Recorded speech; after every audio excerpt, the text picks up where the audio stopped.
Los años 90, que nos conducen al inicio del nuevo siglo casi de manera irremediable, están atados entre finales del 90 e inicios, del 21,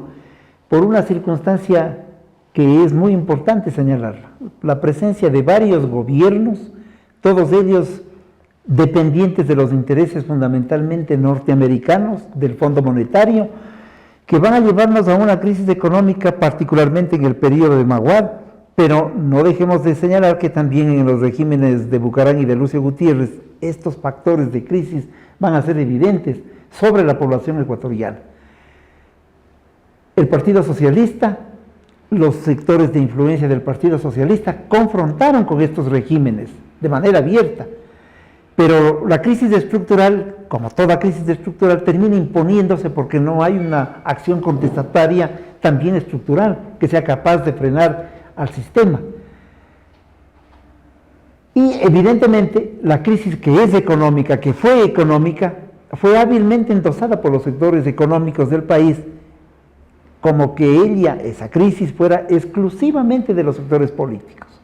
Entonces, en el imaginario social, lo que se señalaba es que debido al mal comportamiento de los partidos políticos, todos sin ninguna excepción, los regímenes habían actuado de manera contraria a los intereses del país.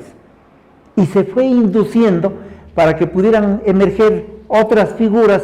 que, como carta de presentación, tenían el no haber estado vinculados con ningún partido político y que podían actuar, por lo tanto, de una manera independiente, por decir de alguna forma de independencia, porque finalmente dependían de los intereses económicos de los grupos financieros locales y externos.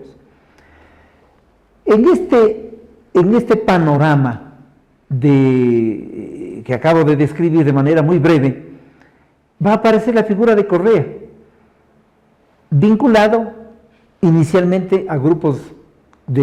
tradicionales, particularmente como la Democracia Cristiana, pero va a dar un discurso de cambio, va a dar un discurso de modificación de las circunstancias del país y va a aprovecharse de una siembra larga,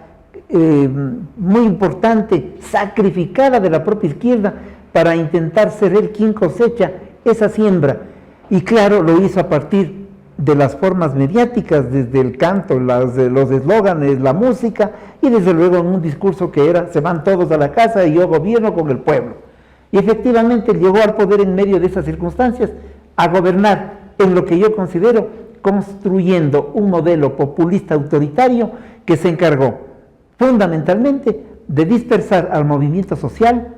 de aniquilar a los sectores de oposición, de aprovecharse la existencia de una izquierda, incluido la socialista, en la historia nacional, y evidentemente de nutrirse vía la corrupción de un modelo de gestión político de su grupo en función de intereses que todavía tienen que ser mirados con absoluta prudencia y sobre todo con verticalidad. Digo con prudencia en el sentido de no hacer acusaciones políticas, sino demostrar hasta dónde llegó la insensatez de quienes se proclamaron como de izquierda, pero que actuaron debido a este crisol que estuvo dentro de ese partido, con acciones que ciertamente son detestables. En resumen, yo he intentado en estas presentaciones de esta conversación con los amigos que están aquí, con los jóvenes que nos han acompañado, hacer una revisión de carácter muy rápida, muy ágil sobre la historia del Partido Socialista. Los antecedentes fundacionales, la fundación, la primera división, la refundación del Partido Socialista y su desarrollo a lo largo de la vida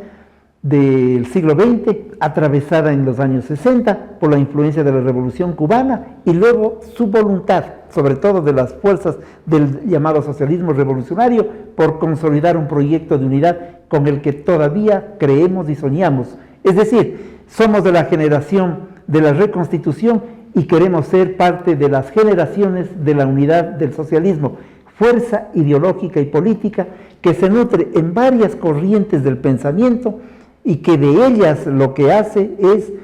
interpretar la realidad nacional para transformarla creadoramente.